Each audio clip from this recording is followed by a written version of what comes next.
अस्सलामुअलैकुम, welcome back to my channel.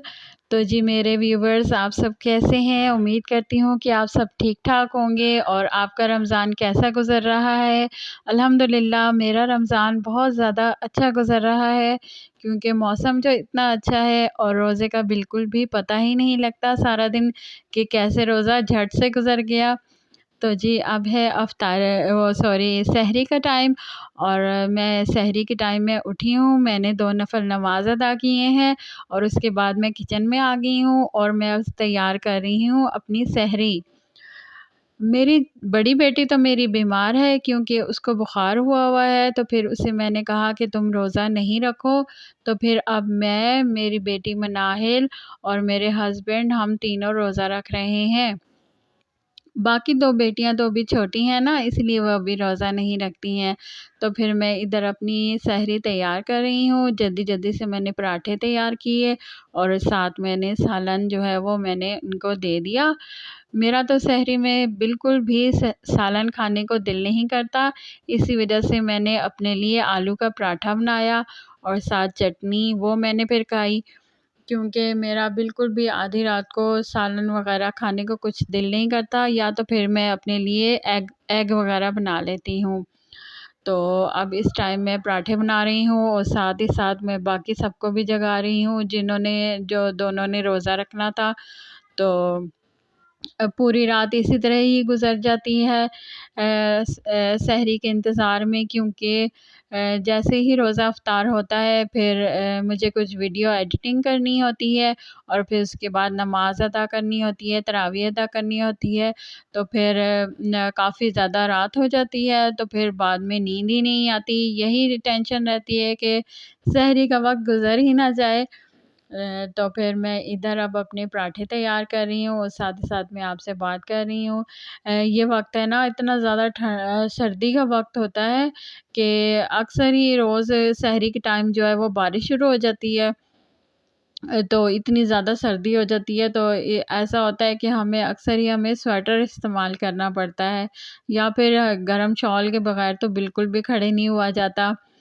और फिर जब बारिश हो जाती है तो फिर मैं सबको किचन में ही बुला लेती हूँ। किचन में मैंने टेबल रख ली और फिर मैंने इधर ही सबको बुला लिया, क्योंकि मेरा किचन है ना कमरों से थोड़ा दूर है। तो फिर जाते-जाते हुए तो मैं सारी गीली ही हो जाती हूँ। इसी वजह से मैं उन्हें कहती हूँ कि भाई अभी मैं इतना तो नहीं कर रही, तो आप लोग आ जाओ। तो फिर मेरी सहरी वग़ैरह तो हो गई थी। उसके बाद मैंने नमाज़ पढ़ के तो फिर मैं सो गई थी और फिर अब मैं 10 बजे उठी हूँ। मैंने फिर अपने घर का काम वग़ैरह ख़त्म कर लिया। ये मैंने मैट्रेस स्टोर में बिछाया हुआ है, क्योंकि बच्चियों के पेपर हो रहे हैं और फिर बाहर शोर-शराबे से बचाने के लिए उनको अंदर ही मैं बिठा देती हूँ। तो जी ये अब मिला है रमज़ान का जो आटा जो मिल रहा है ना मुफ़्त में, वो वाला आटा मेरे हस्बैंड लेकर आए थे रमज़ान पैकेज का। तो शुक्र है उन्हें इतने आराम से मिल गया, और इन्होंने जैसे ही कॉल की तो उन्होंने कहा जी आपका तो बनता है, आप ले जाएँ आके। तो फिर वो 2 तोड़े जो हैं वो उठा के ले आए। तो वैसे मैं न्यूज़ में देखती हूँ इतनी भगदड़ मचती है और इतनी मुश्किल से सब लेकर आते हैं, तो देखकर मेरा इतना दिल उदास होता है। और लोगों की भी कुछ गलती है कि उन्हें थोड़ा सब्र करना चाहिए। इतनी ज़्यादा उन्हें जल्दी होती है कि हमें मिल जाए, हमें मिल जाए।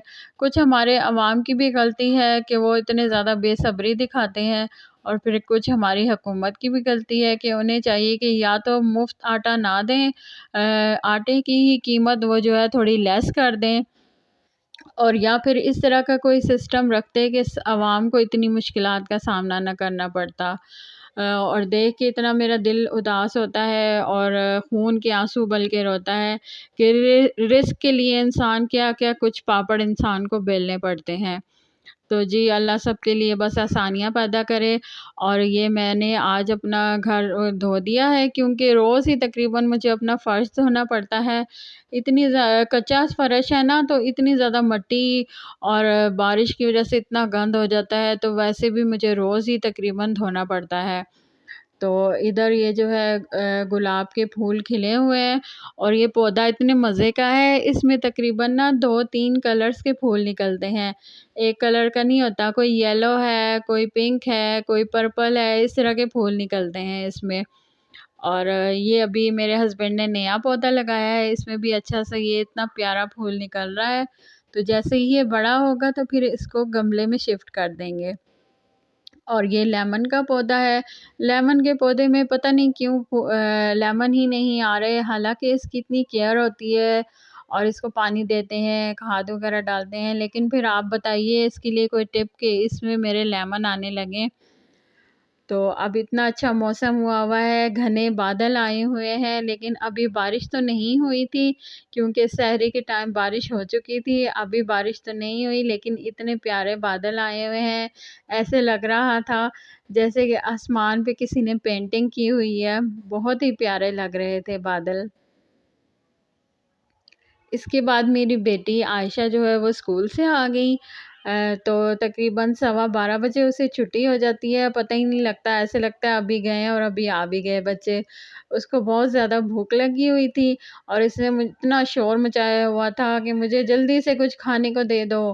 फिर मैंने क्या किया, मैंने कहा फटाफट से मैं अब इसके लिए आलू का पराठा बनाती हूँ, क्योंकि आलू बॉयल हुए हुए रखे हुए थे।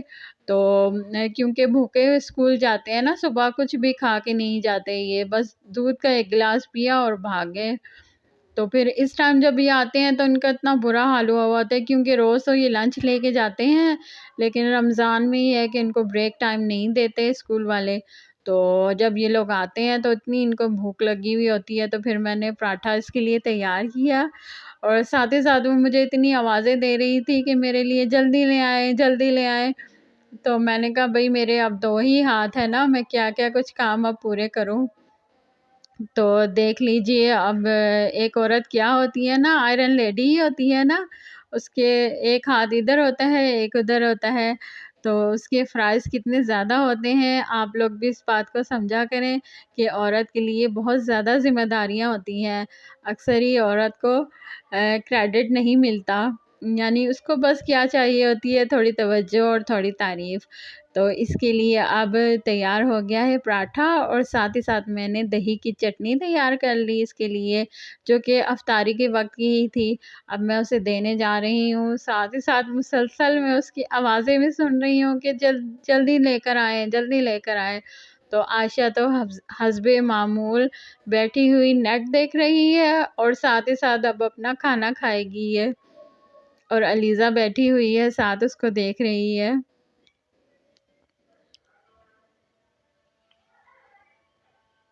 तो इसके बाद बच्चे और मेरे हस्बैंड जो है वो पार्क में चले गए, क्योंकि इन्होंने कहा कि आज तो हमें आप कहीं बाहर लेके जाएँ, हम बोर हो गए हैं एक ही रूटीन से।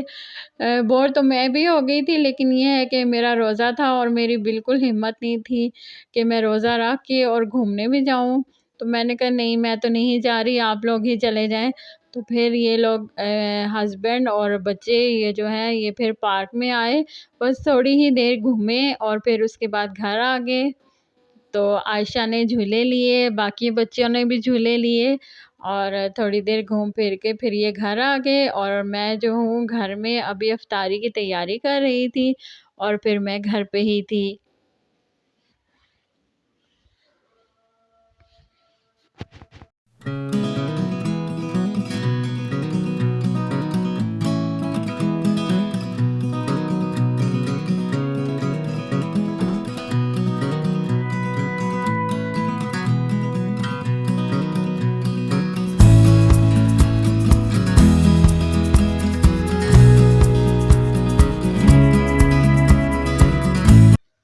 तो जी, इधर मैं इफ्तारी की तैयारी के साथ-साथ मैं अब टमाटर और सब्ज़ मिर्चें जो है वो मैं ग्राइंड करके तो इनको फ्रीज़ करने का काम कर रही थी और इधर मैंने टमाटर भी जो है वो ग्राइंड कर दिए थे और इनको ज़िप-लॉक बैग में मैं डालकर और तकरीबन इतने में डाल रही थी ना कि 2-2 टमाटरों का जो है वो 1 पैक बन जाए।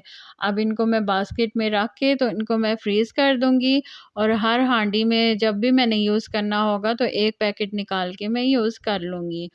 और इधर मैंने जो है वो अपने भल्ले जो है फ्रीज़ किए हुए थे मैंने और चने भी फ्रीज़ किए हुए थे।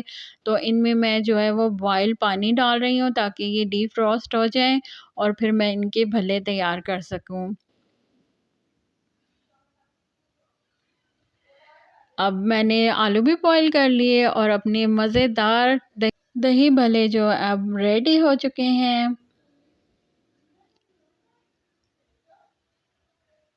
फ्रीज़ होने का कितना फ़ायदा था ना, मैंने फटाफट दही भल्ले तैयार कर लिए। उसके बाद फिर मैंने ये मिक्स पकोड़े जिसमें कि पालक, प्याज़ और आलू थे वो मैंने तैयार किए, और फिर मैंने आलू के पकोड़े जो है वो मैंने अलग तैयार किए।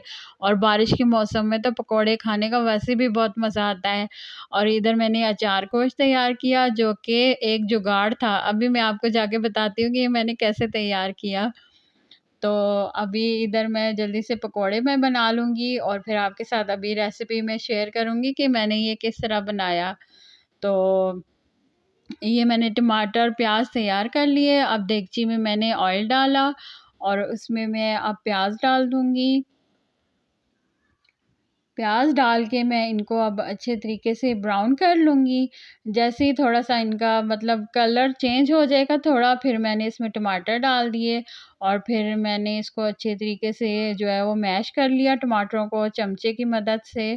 और फिर मैं इसमें डाल दूँगी अब क्या डालूँगी मैं इसमें अचार गोश्त। अचार गोश्त डाल के फिर मैंने इसमें चिकन और आलू जो है वो मैंने डाल दिए ग्रेवी से निकाल कर, और थोड़ी-सी मैंने ग्रेवी भी डाली और ये मज़ेदार तैयार हो गया अचार गोश्त। रिफ्रेश हो गया ना। अब ये मेरी अफ़्तारी जो है वो तैयार हो चुकी है और सब बैठ के अफ़्तार कर रहे हैं। बस यही सिंपल सी मैंने आज अफ़्तारी बनाई है। पकोड़े और दही भल्ले बनाए हैं और साथ सालन बनाया है, और मैं अब अपनी अफ़्तारी करूँगी और मैं साथ ही साथ आपसे मैं इजाज़त लूँगी। और साथ ही साथ मैंने आपसे रिक्वेस्ट करनी है कि प्लीज़ आप मेरे चैनल को सब्सक्राइब कीजिए ताकि मुझे थोड़ी मोटिवेशन हो और फिर मैं आपके लिए अच्छी-अच्छी वीडियोज़ और भी बना सकूँ। तो फिर मेरे चैनल को सब्सक्राइब करना बिल्कुल मत भूलिएगा। मुझे आपके सपोर्ट की बहुत ज़्यादा ज़रूरत है। तो फिर मिलते हैं आपसे नेक्स्ट व्लॉग में। तब तक के लिए मेरी बहुत सी दुआएँ आपके लिए। अल्लाह हाफ़िज़।